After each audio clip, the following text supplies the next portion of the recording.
the deliverance of the Israelites from Egypt. The Israelites, descendants of Abraham, were enslaved in Egypt for 400 years. Pharaoh, the king of Egypt, subjected them to brutal labor.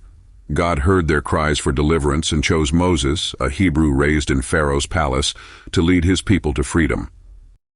Moses, reluctant at first, eventually accepted God's command after encountering him in the burning bush. Alongside his brother Aaron, Moses confronted Pharaoh with a simple message from God: "Let my people go." Asterisk. Pharaoh refused, so God sent *** 10 devastating plagues ** upon Egypt, including turning the Nile River to blood, infestations of frogs and locusts, and the death of Egypt's firstborn sons. Finally, after the ** 10th plague **, Pharaoh relented, and the Israelites were set free. As they escape through the parted Red Sea, they celebrate their newfound freedom and God's faithfulness.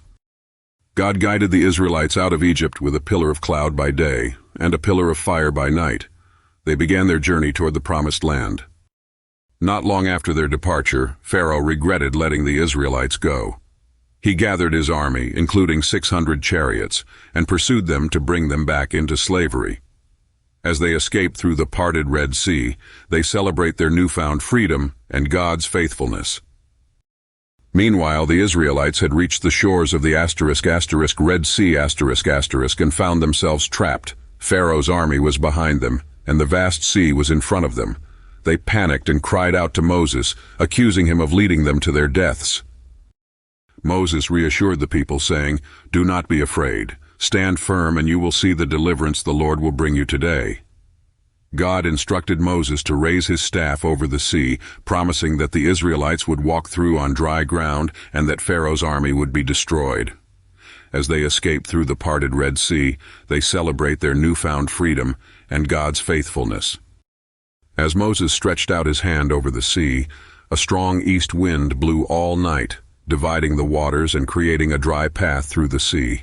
The Israelites crossed safely, with walls of water standing on either side of them. When Pharaoh's army pursued them into the sea, God caused confusion among the soldiers, clogging their chariot wheels and slowing their advance. Once the Israelites were safely across, Moses stretched his hand over the sea again, and the waters rushed back, drowning Pharaoh's entire army. The Israelites rejoiced, singing praises to God for their miraculous deliverance. Moses' sister Miriam led the women in singing and dancing with tambourines, celebrating the Lord's victory. "The Lord is my strength and my defense. He has become my salvation. The horse and rider he has hurled into the sea." The parting of the Red Sea is a powerful reminder of God's ability to deliver his people, even when circumstances seem impossible. It emphasizes God's faithfulness, the importance of trusting him, and his power over all earthly forces.